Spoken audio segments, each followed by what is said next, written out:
Overview of Hinduism, History and Doctrines by Dr. Israelson. Just a broad note on Indian philosophy and religion to start out with. These two things are very deeply intertwined within Hinduism and Indian culture more generally. The same thing is true in many ways of Chinese philosophy as well as Japanese. In the Western tradition, philosophy developed, well, maybe largely is overstating it, but fairly independently of religious tradition. The early Greek philosophers saw what they were doing as a very independent type of thing from Greek mythic explanations and religious accounts. It was one that was predicated upon a basic notion of logos, of reason, right? Now, a notion of reason and logos is present in Indian philosophy as well, but it's not as easily extricated from the mystical and religious trappings that go along with Indian philosophy as it is in the West. And of course, during the medieval times in the West, philosophy and religion were deeply intertwined, so much so that philosophy was seen as the handmaiden of the church, the handmaiden of theology. But even then, philosophy was seen as a distinct type of tool, right? Philosophy is a critical, rational way of approaching problems independently of, say, scriptural authority or personal mystical experience. Whereas in Indian philosophy, these things are all much more integrally united and intertwined. It's very difficult to discuss these fields independently of one another. In fact, it's not really even clear that they are independent fields, right? To say Indian philosophy is kind of at the same time to say Indian religion and vice versa. So it's more helpful to conceive of them as part and parcel of the same intellectual spiritual tradition with its various strains and facets than as separate and distinct routes of knowledge. So the origins of Hinduism, Hindu philosophy and or religion begins with the rishis, early wise men dwelling in the Indus Valley who began, or perhaps they might say were the instruments of, a new spiritual tradition between 1500 and 900 BC. And this sort of caveat, perhaps they were the instruments of it, should become clear in a moment. What these wise men began was, and this is from Eknath Easwaran's Introduction to the Bhagavad-Gita. This is the translation. I provided you some selections from. What these wise men began was Brahma Vidya. I hope I'm saying that right. Brahma Vidya, the supreme science. Supreme because where other sciences study the external world, Brahma Vidya sought knowledge of an underlying reality which would inform all other studies and activities. It's in the West what we would call metaphysics. Still Easwaran, quote, whatever its origins, in the early part of the first millennium BC, we find clearly stated both the methods and the discoveries of Brahma Vidya. With the introspective tools of the inspired rishis, which literally means seers, of ancient India, analyze their awareness of human experience to see if there was anything in it that was absolute. So this is a type of inward looking, not simply a soul searching, more of a delving into being, into what is, to see if there's anything in our experience that is absolute. So again, very similar to the tradition of metaphysics in the West. The perennial philosophy. The findings of the rishis, Easwaran says, can be summarized in three statements, which Aldous Huxley, pictured here, following Leibniz, has called the perennial philosophy, because they appear in every age and civilization. 1. There is an infinite, changeless reality beneath the world of change, where beneath is a spatial metaphor. It's not literally beneath, but behind or, transcendent, outside of. 2. This same reality lies at the core of every human personality. And 3. The purpose of life is to discover this reality experientially, that is, to realize God while here on earth. And this idea of the perennial philosophy, it does show up in every age and civilization. You could take these three tenets and apply them equally, with equal validity, to Judaism, Christianity, Islam, Hinduism, Buddhism, Taoism, any number of religions of Native American peoples, African peoples. They all share this basic sort of belief that there's an infinite, changeless reality beneath the world of change that's also somehow present in the core of every human personality, and that the purpose of life is to become unified in some sense with this transcendent reality or God. So here's, this is from Aldous Huxley, what he calls his minimum working hypothesis from his book Vedanta and the West, his book on Indian philosophy, on Hinduism in relation to the West. First, that there is a Godhead or ground, which is the unmanifested principle of all manifestation, right? Unmanifested in the sense of it's not shown. I look out my window, I see trees, I see grass, I see sky, I see automobiles, right? I don't see God directly. There's an unmanifested ground that sits behind or beneath every manifestation, every particular physical thing or experience. That the ground is transcendent and immanent. Right? These are key phrases. Transcendent means outside of our day-to-day experience, outside of the empirical world, outside of the realm of science, right? The transcendent God, God that cannot be seen or touched or grasped, but that sits outside and behind these appearances. And immanent means, within the world of experience. God is not simply transcendent, not simply other. God is other, but God is also here, right? This is manifest in Christianity with the incarnation, right? That God is outside the world, but God comes into the world in the form of Jesus Christ. We'll see the same thing in Hinduism, that God is outside the world, right? But also in the world in the form of Krishna and the various gods of the Hindu tradition. Next, that it is possible for human beings to love, know, and virtually to become actually identified with this ground, right? So from virtually to actually, from sort of in thought to in principle, that we're actually able to identify ourselves with this ultimate Godhead. That to achieve this unitive knowledge, to realize this supreme identity, is the final end and purpose of human existence. And finally, that there is a law or dharma which must be obeyed, a Tao or way which must be followed if men are to achieve their final end. Now again, this statement is about Hinduism, but it's equally about anything that falls within the confines of what Huxley calls the perennial philosophy, right? That is shared across human cultures, across time and space, across language and social barriers. These are things that people have independently around the world come up with as foundational claims for living life. The Vedas. The Vedas are the oldest Indian spiritual writings, and they serve as a foundation for all subsequent Hindu theology and philosophy. The Vedas are held to be Shruti. I have no idea if I'm saying that right. I don't read or speak Sanskrit. So Shruti, meaning what is heard or what has been revealed. Indian sages, such as the rishis and practitioners of this religion, hold that these really aren't books, right? But they are the living breath of the divine without beginning or end. The Vedas are thus considered to be of divine origin, aparuseya, which is beyond human, right? Not of human make. The human authors were mere instruments, as I mentioned a few slides back, instruments of this wisdom that is given to them, that they hear from the mouth of God. There are four main Vedas, which on the whole tend to be collections of spiritual writings, hymns, and ritual offering formulae. The Rig Veda, which is mostly concerned with praise of the gods, the Yajur Veda, which are hymns, the Samaveda, which are the Vedas of worship, rites, and rituals, and the Atharva Veda, which contain overview of various branches of science. Now, this is a huge simplification. This is a very, very quick gloss on what are incredibly complex books that one could spend a lifetime working through. So again, not exhaustive, just a very quick thumbnail sketch of the Vedas. But on the whole, we might say the Vedas are largely concerned with external acts, rituals, and songs, right? With how to worship, how to seek. They've been passed down orally and, of course, eventually written down for roughly 3,000 years in an unbroken oral tradition. So they are some of the oldest extant scripture or really, epic world literary and philosophical and religious traditions existing. And this tradition of passing them down orally remains to this day. We move next to the Upanishads. The Upanishads, which means literally to sit down by, are commentaries on the Vedas, or perhaps extractions and summarizations of the vital truths contained in the Vedas. The Upanishads are thus far more explicitly philosophical than the Vedas.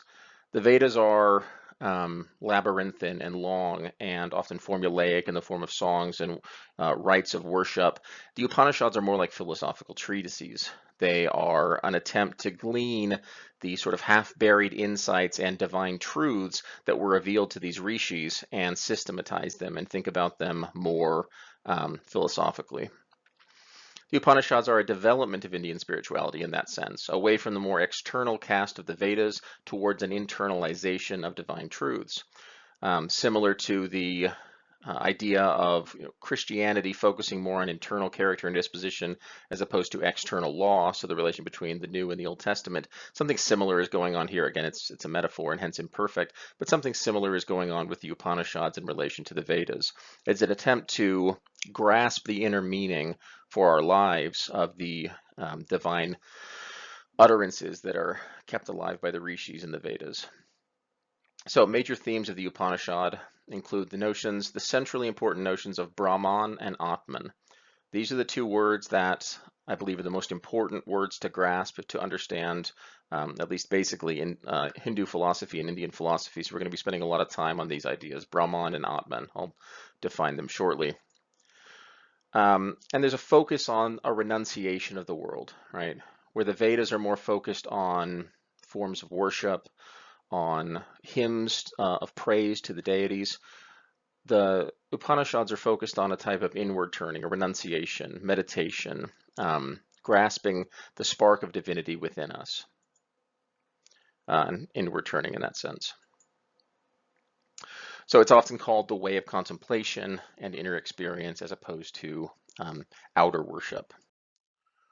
Finally, we come to the Bhagavad-Gita, which is arguably the centerpiece of Hindu scripture, perhaps akin to the importance of the Sermon on the Mount within the New Testament as a core expression of the moral teachings of Christianity. The Bhagavad-Gita literally translates to the Song of the Lord. And while it's not held to be Sruti, that is divine revelation, its importance is hard to overstate. It's something like a central expression and articulation of the most vital and living themes of the Hindu worldview. This short but crucial text sits at the heart of the Mahabharata, an epic poem, an Indian saga. It is the longest epic poem in world history, at around 8 to 10 times longer than the works of Homer combined. The entire text of the Bhagavad-Gita, not of the Mahabharata, which tells the story of the Pandavas, a group of brothers in their attempt to reclaim the throne from their uncle who has usurped it. The entire text of the Gita is a conversation between Prince Arjuna, one of the Pandava brothers, as he prepares for battle, and his charioteer Krishna, who is actually an avatar of the god Vishnu. Right? The Gita, however, is not merely a part of the epic. Iswaran writes that the Gita, quote, is not an essential part of the Mahabharata. It is essentially an Upanishad, likely set down by an inspired seer, traditionally held to be Vyasa, and inserted into the epic in the appropriate place. So the Gita is a meditation upon Upanishadic themes, most profoundly the relationship between the human being, conceived of as Atman, and God, conceived of as Brahman. Again, which terms we'll be getting to in more depth in a moment. Here's from Iswaran. He says, quote, the struggle that the Gita is concerned with is the struggle for self-mastery. It was Vyasa's genius to take the whole great Mahabharata epic and see it as a metaphor for the perennial war between the forces of light and the forces of darkness in every human heart. Arjuna and Krishna are no longer merely characters in a literary masterpiece. Arjuna becomes every man, asking the Lord himself, Sri Krishna, the perennial questions about life and death, not as a philosopher, but as the quintessential man of action. Thus read, the Gita is not an external dialogue, but an internal one, between the ordinary human personality, full of questions about the meaning of life, and our deepest self, which is divine. There is, in fact, no other way to read the Gita and grasp it as spiritual instruction. If I could offer only one key to understanding this divine dialogue, it would be to remember that it takes place in the depths of consciousness, and that Krishna is not some external being, human or superhuman, but the spark of divinity that lies at the core of the human personality. Now, there's a lot of words that we've been seeing, a lot of new phrases if you've never studied Hindu philosophy before, a whole bunch of terms that are going to be new and a bit confusing since there's so many of them. So we're going to go through these central concepts of Hindu philosophy one at a time and attempt to give some basic definitions. But keep in mind, as we define these terms, these terms are the lifeblood of a whole huge section of the world's religious population, right? It's difficult to define them outside of the tradition or even to fully understand them outside of the tradition. These terms are akin to things like immortality, the incarnation of God in Jesus Christ, resurrection, sin, salvation. I mean, these sorts of central notions that are sort of woven into the fabric of Western society through Christianity. If someone's coming from outside and asks, well, what do you mean by sin? Well, that's a long explanation, right? There's a lot to say about defining something like sin or something like resurrection, right? So there are surface answers, right? And there's a lot more to be said. Here we're going to have to content ourselves with fairly surface answers since time is unfortunately limited. But we'll do our best to do what justice we can to these centrally important concepts. First, we have Brahman, which is a term I've been using a lot in this presentation. Now, you're probably familiar with Hinduism to the extent that you know it's polytheistic, that they have many gods. That's true. There are something like 33 million gods in the Hindu pantheon.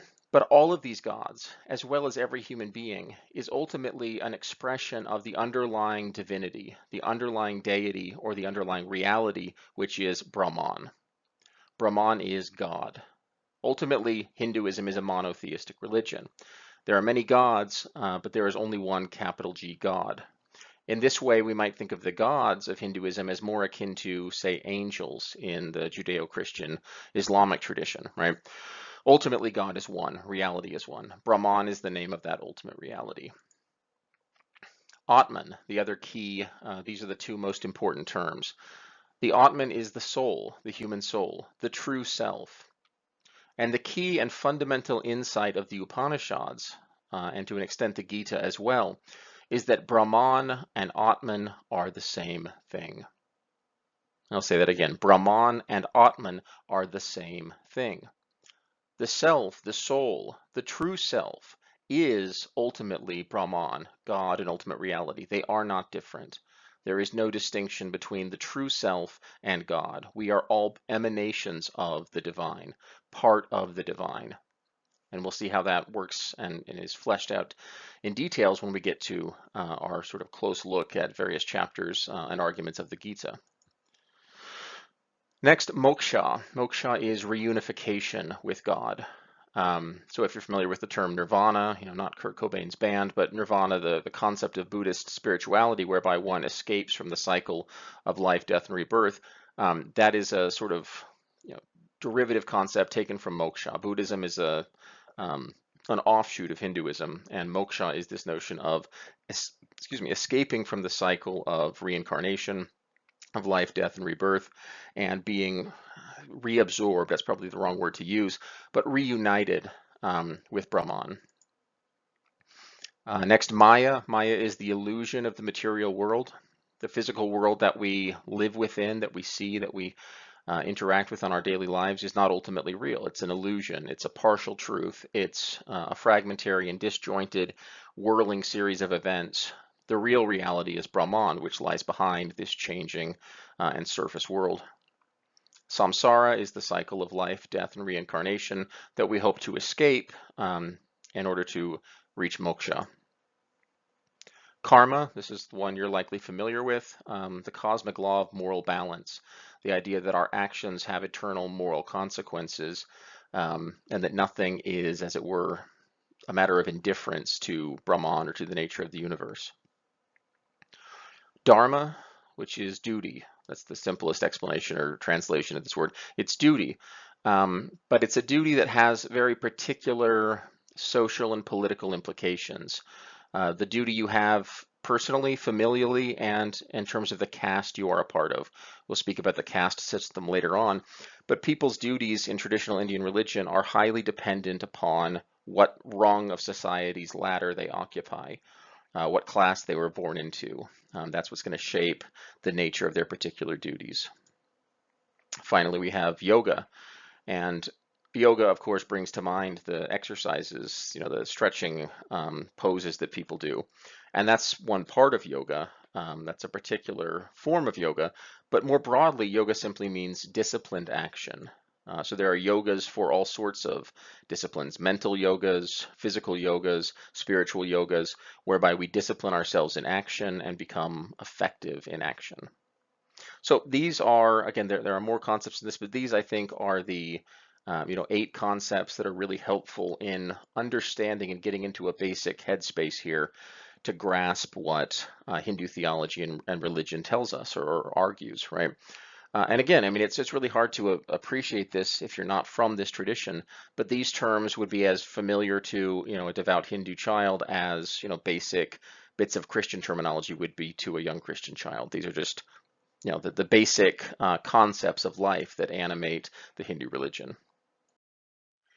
So a brief word on the gods and goddesses. As I mentioned before, there are roughly 33 million gods and goddesses in the Hindu pantheon. Huge, uncountable number, right? And they're quite happy to sort of, embrace other gods and include them in the pantheon as well.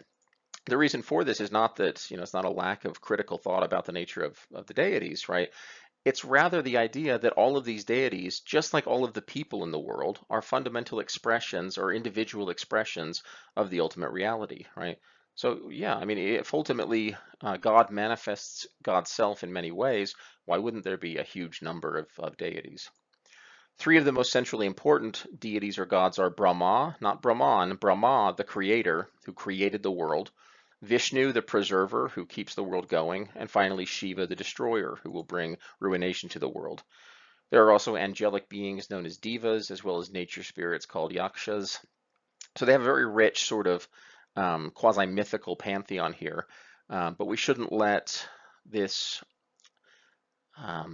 proliferation of deities distract us from the fact that ultimately what's going on in Hindu religion is a very monotheistic thing. It's a very singular God that's ultimately at the heart of this religion.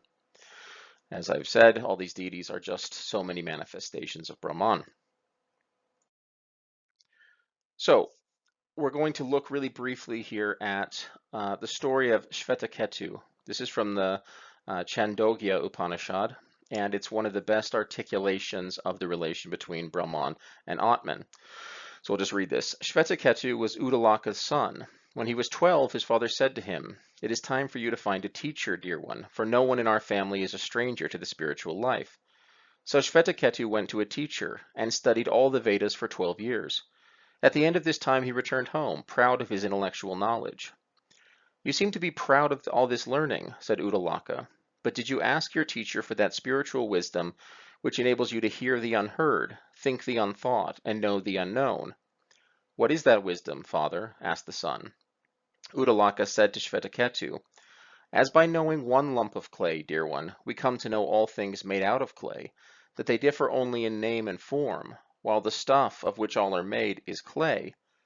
As by knowing one tool of iron, dear one, we come to know all things made out of iron, that they differ only in name and form, while the stuff of which all are made is iron.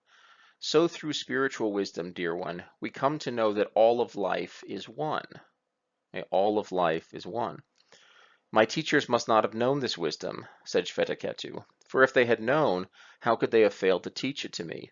Please instruct me in this wisdom, father." "Yes, dear one, I will," replied his father.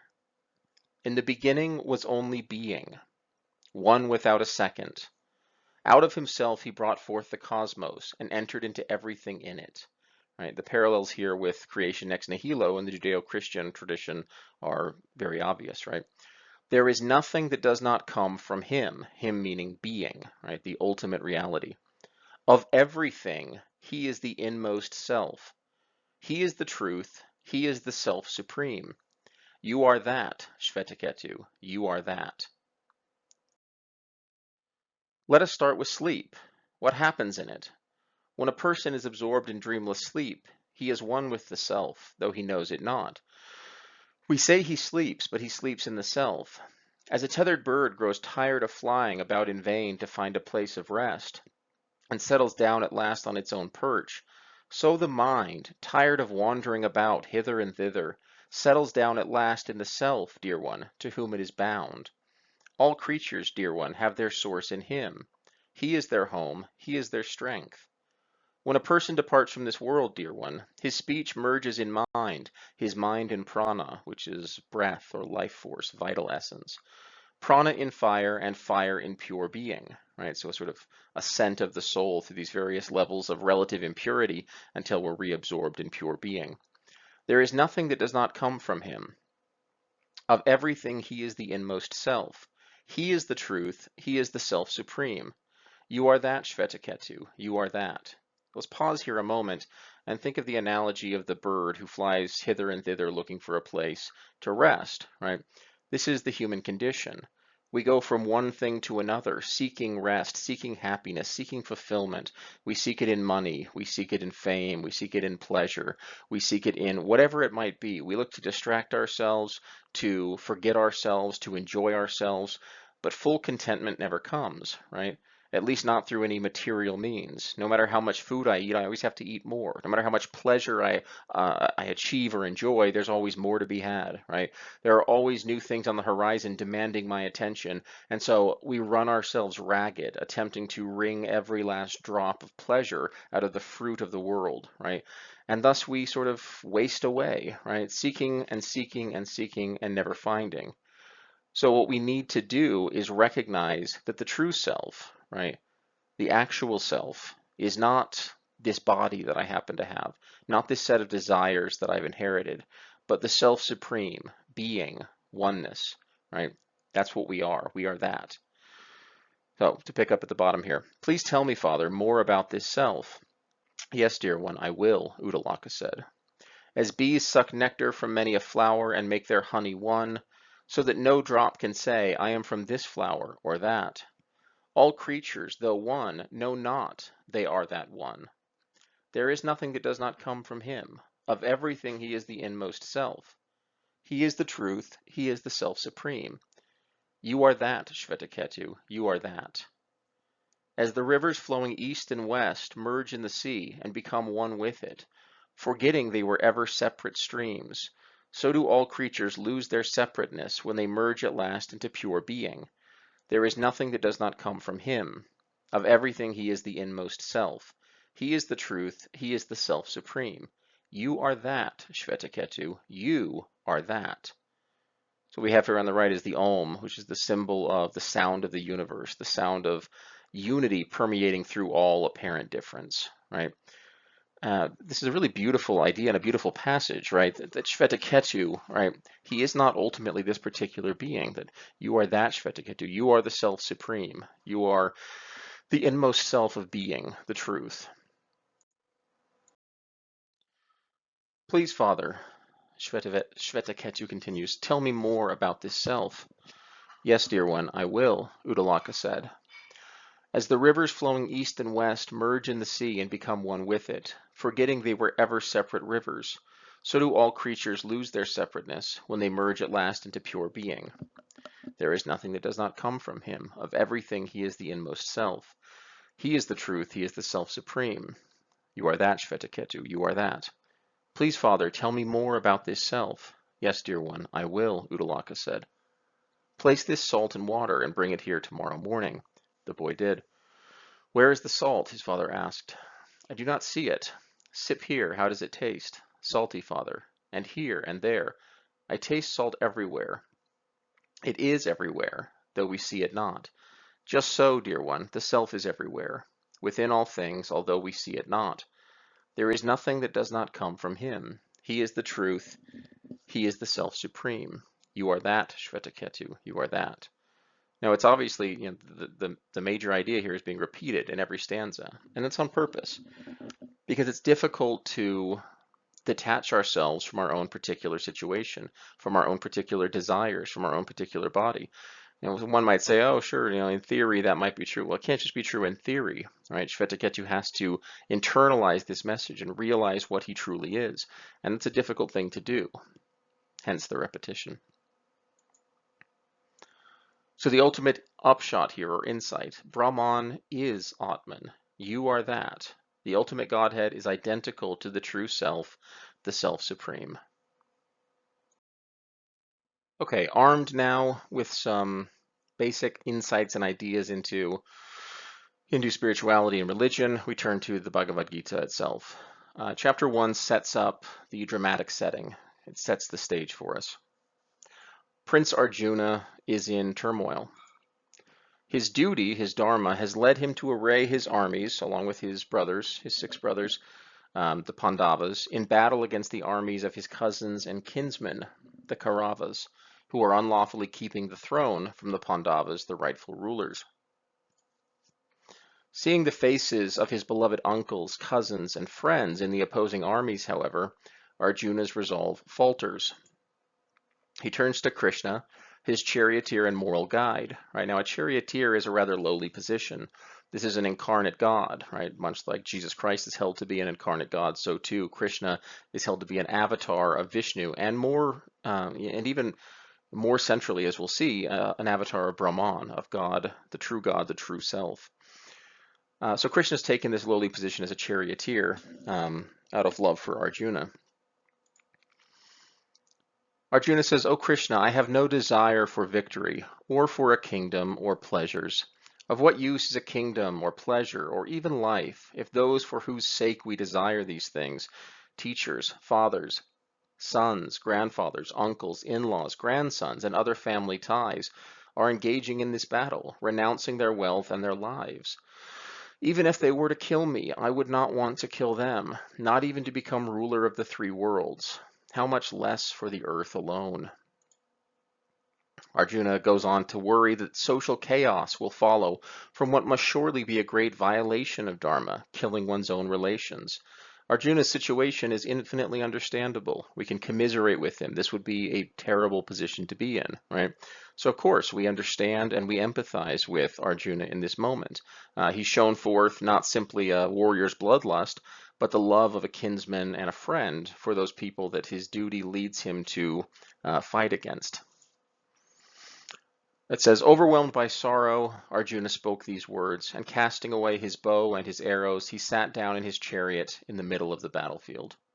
So picture the scene, right? It's literally moments before 2 massive armies, tens of thousands of people, they've converged and they're about to engage in battle. Arjuna is riding between the 2 armies, surveying the faces of his beloved kinsmen, and he stops his chariot and sits down between the 2 armies that are facing off, ready for a battle.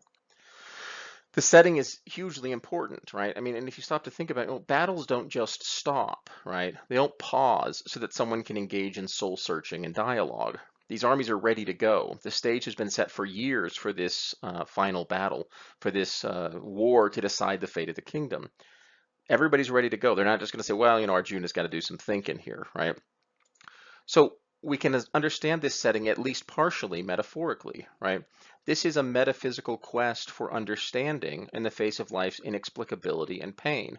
It's not an historical account of a battle or even really a mythical account of a battle. Primarily, it's a metaphysical search for understanding. However, I think it would be a mistake to think that it was entirely metaphorical, right? To think, well, we don't have to fight real battles. All the battles are just in our minds, and we just have to make sort of decisions to be good people. No, I mean, sometimes the battles we are called to fight are actual battles. Arjuna is a literal warrior, and he literally must engage in warfare. So while the focus here is on, the battle within, the physical battle is no less real thereby. The physical battle is real and is an extension and expression of the internal battle. The internal battle is more centrally important, right? But it spills over into the world of practical affairs. So how does Krishna reply to Arjuna's despair?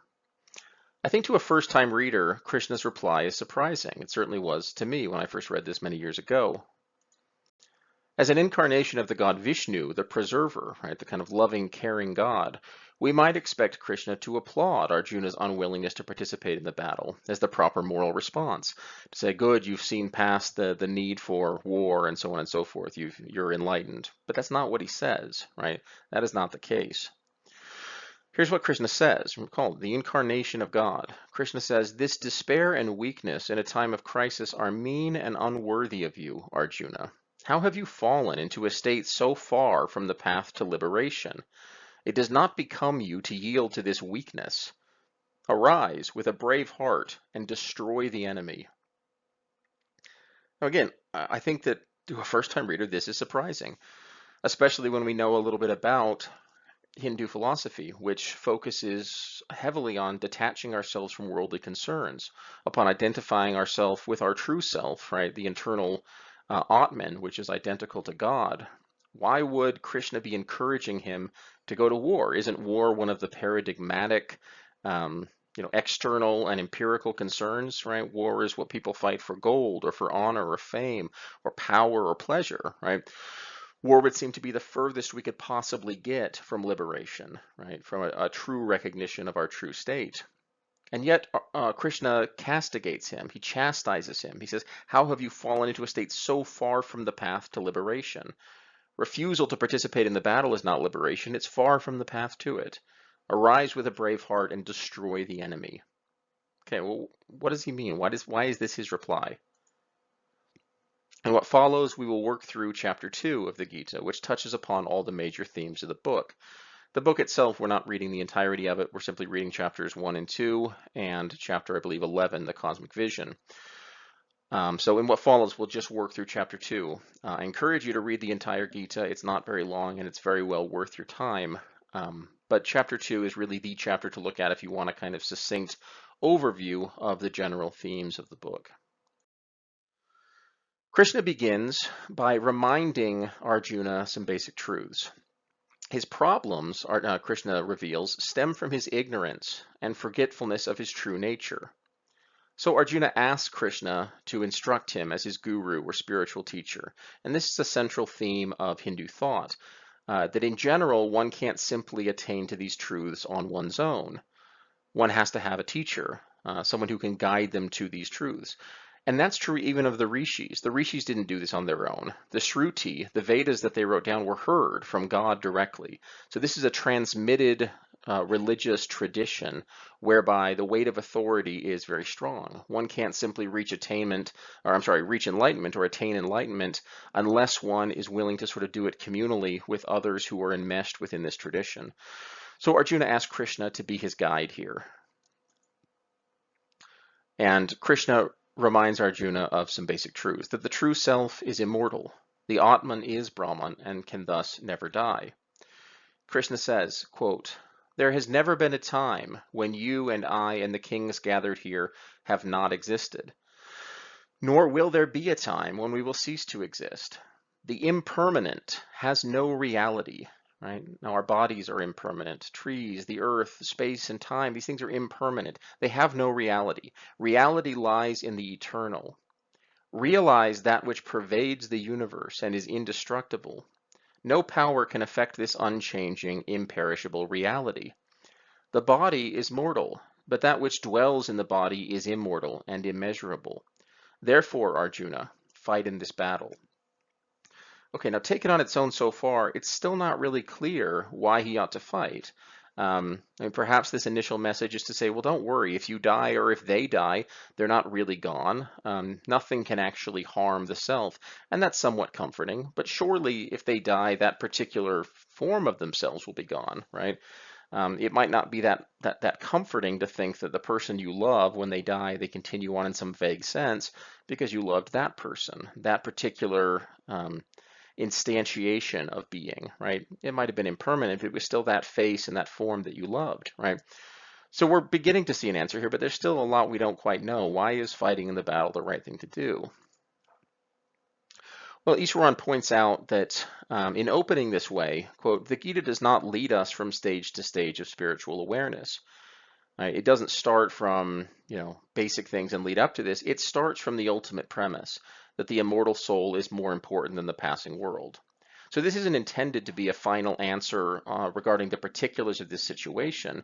It's Krishna reminding Arjuna of the basic truth, the eternal and fundamental premise that he has to keep in mind in order to understand the actual detailed answers that he's going to give him. And Ishwaran continues, "In the allegorical sense, Krishna is a symbol of the Atman, Arjuna's deepest self." So what Arjuna is doing here ultimately is listening to being, right? The being that is within him. He is delving within himself and remembering his true nature. Krishna reminds Arjuna, that the self cannot be pierced by weapons or burned by fire. Water cannot wet it, nor can the wind dry it. The self, the true self, cannot be pierced or burned, made wet or dry.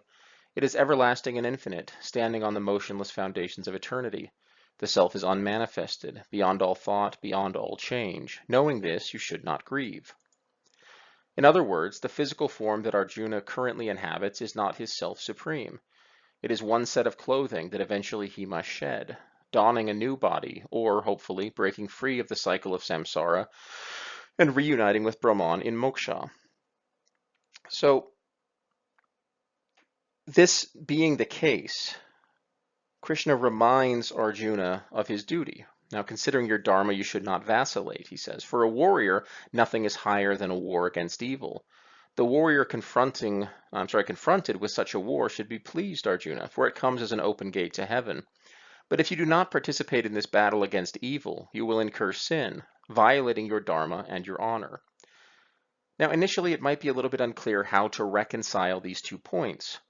If the self cannot be pierced by weapons, cannot be slain, is eternal and stands motionless on the foundations of eternity, why would we have to participate in particular obligations according to my caste, right? The caste system here on the right, the Brahmins, the priests and academics, followed by the Kshatriya, the warriors and kings, of which Arjuna is one, then the landowners, the Vaishya, the Sudra, the commoners, and the untouchables.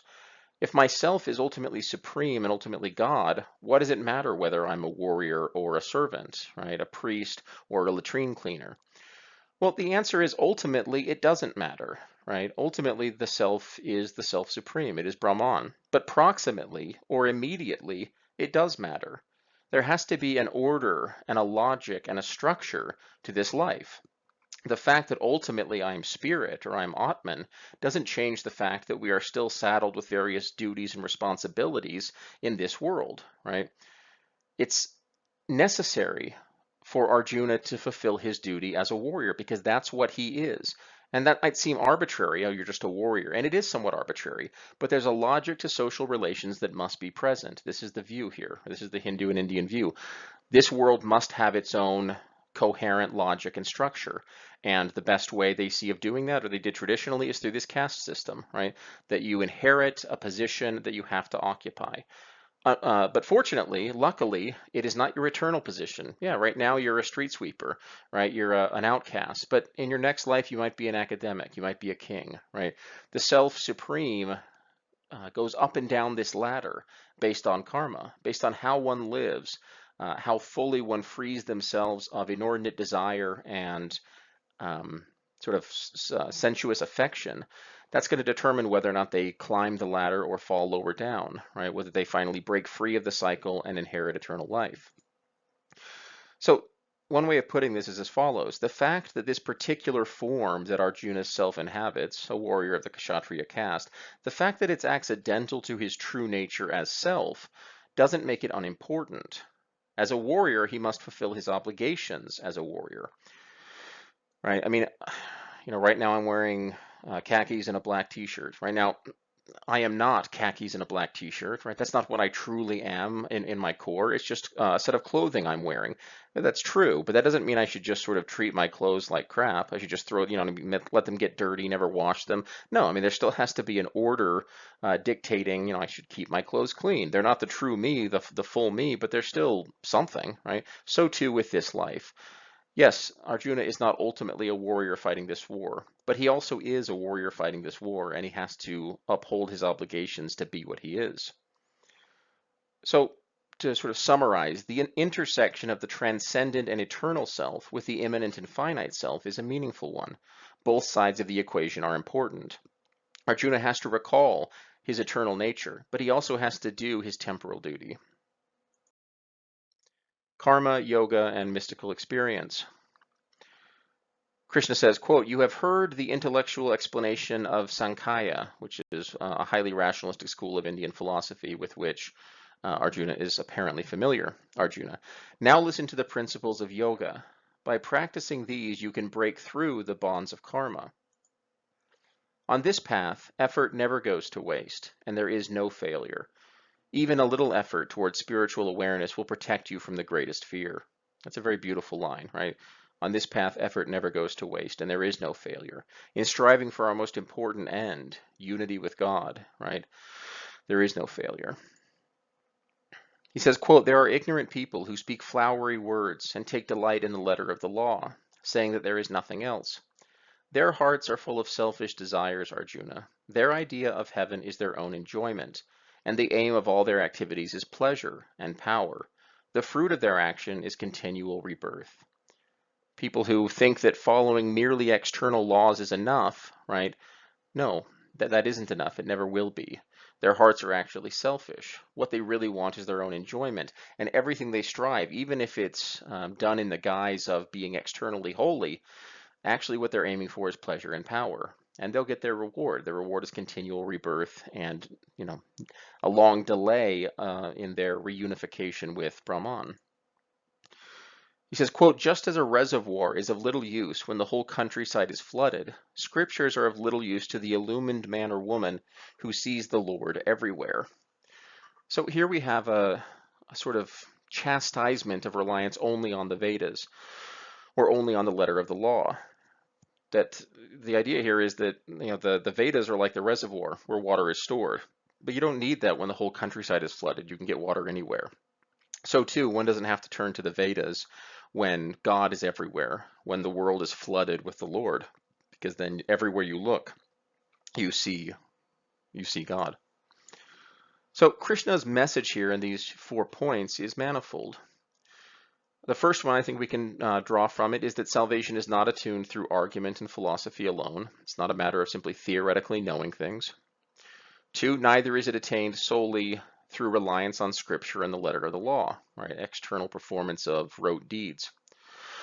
The third point, one must engage in yoga, disciplined action, right? One has to discipline their mind and discipline their habits such that everything they do is informed by this fundamental recognition that the self is ultimately God, that I am ultimately identical to being. And that can infuse my life and infuse my actions with discipline, with a recognition that everything I'm doing is only a partial presentation of the truth. It doesn't make it unimportant, it makes it what it is, part of the truth, not the whole of it. And 4, when one's attachments are informed by an immediate awareness of God, then one will not suffer from attachment to physical things, but will accept both pleasure and pain with equanimity. And that is freedom. When we're no longer so tied to our bodies and tied to our desires that we suffer extreme emotional distress when we don't get what we want. So Iswaran says, quote, "This chapter establishes the various definitions of yoga taught in the Gita. Here the word does not refer to the physical postures and exercises, hatha yoga, it connotes in the West. It refers primarily to disciplining the mind. Yoga is evenness of mind, detachments from the dualities of pain and pleasure, success and failure. Therefore, yoga is skill in action, because this kind of detachment is required if one is to act in freedom, rather than merely react to events compelled by conditioning." So if we pause for a moment, what does all this have to do with Arjuna's current situation? Well, Arjuna is intelligent and emotionally attuned enough to realize this is a tragic situation he's in. He doesn't want to have to kill his family. He's not so attached to power and money and pleasure that he wants to kill everyone who stands in his way so he can assume the throne, right? That's what many of his enemies are like. He's a little bit more advanced than that, and he realizes, I don't want a kingship. I don't want victory if it comes at this cost. But note what he's still doing. He's still being attached. He's still attached to the love he has for his kinsmen, right? And the love of this particular form they're now wearing, rather than the love of their self-supreme, which is the same as his self-supreme, right? God. So he's still attached. He's just attached to something differently than they're attached to. They're attached to the notion of victory. He's attached to his notions of familial love. Now, familial love's a good thing, but the course of events in the world has led the Pandavas and the Kauravas to battle. Nothing can change that now. That's where they're at. So for Arjuna to sort of bemoan that and fall into despair over it shows that he's still shackled by desires. The desires might be a bit nobler than those of his enemies, but they're desires nonetheless. What he needs to do is realize, right, I don't get to dictate the course of external events. This war has happened and is happening. Ultimately, The self is what it is, and nothing I can do can destroy that. So what I need to do is do my duty now, unattached to the outcome and recognizing that ultimately all things are one.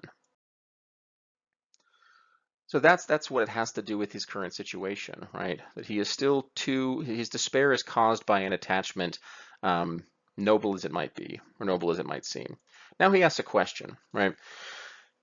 Says, tell me of those who live established in wisdom, ever aware of the self, O Krishna.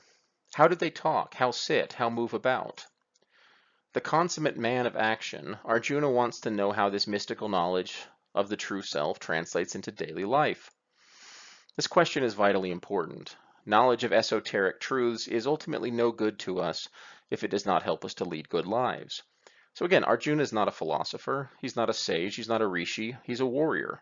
And a very good warrior. The tales of his exploits in the Mahabharata are quite wondrous. His bow, Gandiva, is one of the most powerful bows in the world, and he's one of the most powerful archers. He's a warrior. He's a man of action. So he wants to know, okay, what is this going to do for me, right? And how does this translate into me acting now, right? What should I do with this wisdom? How do these people live? What do they look like? How do they talk? How do they sit? How do they stand? So on and so forth. Krishna's answer is as follows. They live in wisdom, who see themselves in all, and all in them, who have renounced every selfish desire and sense craving tormenting the heart. Neither agitated by grief nor hankering after pleasure, they live free from lust and fear and anger. Established in meditation, they are truly wise. Fettered no more by selfish attachments, they are neither elated by good fortune nor depressed by bad. Such are the seers. Now, Mahatma Gandhi, the famous political activist, Indian political activist, lived his life according to the Bhagavad-Gita. And I think we can see that when we consider the type of life he lived, if you're familiar with him, right?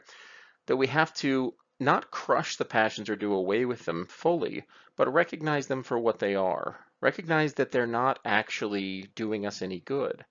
They are tormenting our hearts, right? Call the bird flitting from branch to branch, trying to find somewhere to rest. That's what we're like, right? Flitting from one activity to the next, one pleasure to the next, running from pains and towards pleasures, yet never seeming to fully find them. The sage is able to do away with such agitations. They live free from lust and fear and anger. They're able to do their duty, fulfill their dharma with an equanimity that serves them very well. They are forever free, Krishna continues, who renounce all selfish desires and break away from the ego cage of I, me, and mine, to be united with the Lord. This is the supreme state. Attain to this and pass from death to immortality. Right? Ultimately, what you are is not you. You as a particular embodied person with this history, this birthday, and these ambitions. All of that is only partial and illusory. Now, again, it's not unimportant, but it's not all important either. Now, the seer and the sage, they're still able to live their lives, right? They're still able to take joy in things. They're just not troubled when that joy doesn't come.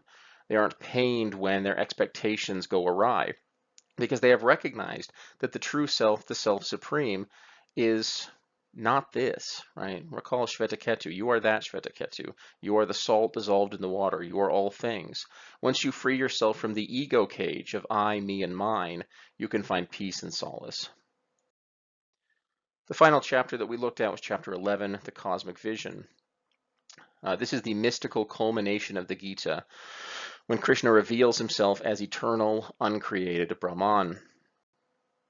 So it describes in great detail, of course, all these faces, all this power, and says over and over how it can't even be described. It's an indescribable, rapturous theophany, right? God showing up in a vision to Arjuna.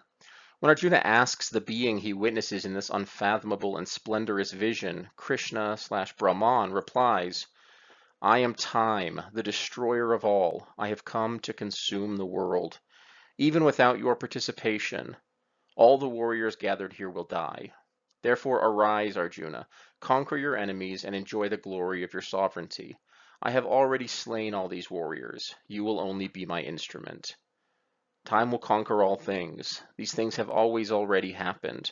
What you need to do is fulfill your duty and obligation with a heart at peace and a mind that is tranquil. In the face of such a vision, Arjuna is filled with fear. Out of love for Arjuna, Krishna retakes his familiar human form, the form of Arjuna's devoted friend and charioteer. Arjuna expresses his relief. Krishna says, "It is extremely difficult to obtain the vision you have had. Even the gods long always to see me in this aspect.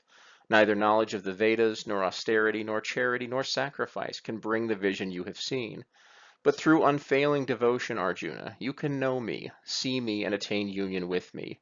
Those who make me the supreme goal of all their work, and act without selfish attachment, who devote themselves to me completely, and are free from ill will for any creature, enter into me." Right? Again, so salvation is not a means, not a matter of intellectual knowledge or even of adherence to scriptural commands or knowledge of the Vedas.